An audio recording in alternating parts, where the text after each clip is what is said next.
33-year-old Gilles Muller has one of the best serves on the ATP World Tour. And this week we caught up with the Luxembourger to find out just why he's consistently near the top of the Infosys serve statistics.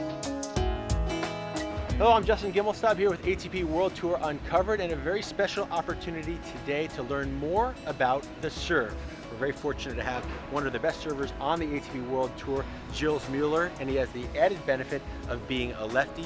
What makes your serve so effective? I think nowadays there's not many lefties in the top 100 left, so it's not easy for the other guys to face a lefty. If you're hitting on the ad side at 40-30 or advantage or something, obviously you have an advantage in that moment. I worked very hard on my toss, so not to give any information to my opponent, so try to have always the same toss no matter where I go. And I think those two things are very important. What is it about the toss in particular that helps hide the intention and the direction of your serve? I focus very hard to keep my right arm up all the time, to reach to have the good height, to go always over the net, always aim over the net. I think that's very important. And so that helps focus on extension? Exactly, yeah, that helps focusing on extension. And yeah, I think one of the best things is already to pass the net. I mean, and then you have a bigger chance to get a point. Where people are so focused, they've been obsessed with the pace of the serve. Yeah. Your serve is really more predicated on, as you mentioned, disguise, accuracy, and spin.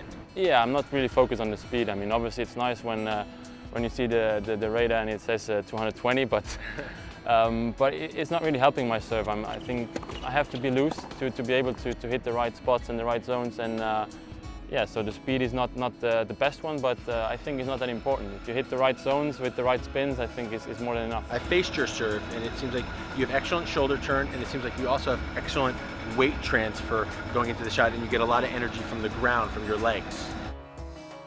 When I start the serve, I'm almost facing the net with my back.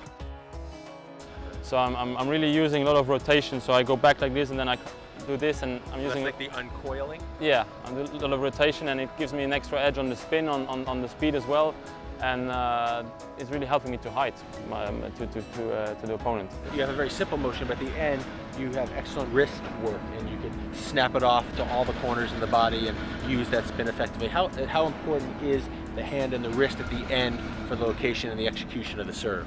It's very important. I think you notice that I'm almost never hitting any flat serves. It's always a little bit with spin, slice or something, and this is doable only because I do that wrist action at the end. Without that, I think a lot of people just are very stiff there on the wrist, and so it doesn't give them the spin to do that. Gilles, thank you so much. We're so appreciative. It is so important to hear about what makes your serve so effective, and also to learn some keys for everyone out there that wants to serve better. No problem. Thanks.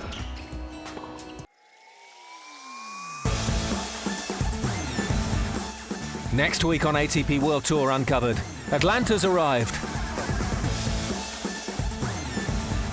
And a moment of magic. Jeremy Chardy takes the Marcel Barami Trick Shot Challenge. Don't forget to log on to atpworldtour.com and chat with us on the ATP's official social network, MyATP, powered by Vixlet, and on Facebook, Twitter, and Instagram. See you next week.